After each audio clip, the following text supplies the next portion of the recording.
Hello mga kapitbahay! I recently had my car registered, so we're gonna be breaking down how much ba yung ginagastos when having your car registered.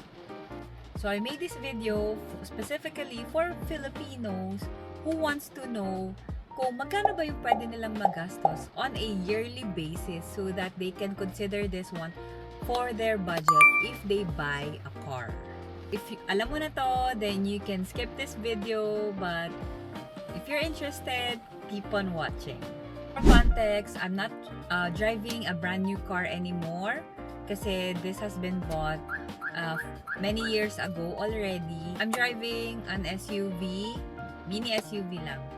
Iba-iba kasi yung prices or yung amount to be paid na babayaran mo sa LTO, depende yan sa kotse mo.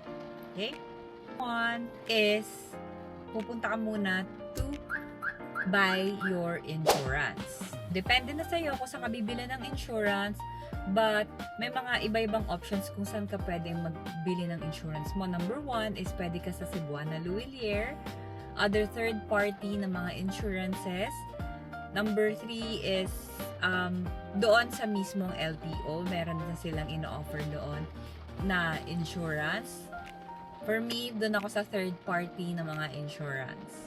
Insurances can range from 700 to 1,000 pesos, 1,500 pesos, depende sa kunin mo. That is yung insurance na kailangan mo kunin para makapag-apply ka ng registration or makapag-renew ka ng registration mo.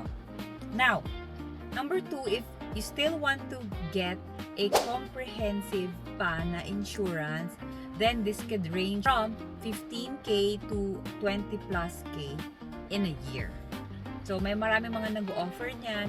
Nag-offer din si Cebuana, Mafre, and many other third-party insurances. Number 3 is yung emission. Emission can range from 550 to 600 plus pesos. Number 4 is yung registration mismo na payment. Pag magpaparenew, inabot ako ng 2,310 pesos. So, iba-iba rin to sa size ng sasakyan nyo. So, syempre, kung mas malaki, mas mahal. And kapag meron ka pang mga add-ons dyan, meron pa yung karagdagang bayad yearly. Okay? And also, another tip, kapag ka nagpaparegister, make sure you have your early warning device with you to check your lights if they are working. Make sure all of your lights are working. And also your horn. I-check mo na rin yan. And lahat pa ng pwedeng checks. Basta sino-check kasi nila yan. So make sure you have all those prepared, not only when having your car registered, but also all the time then.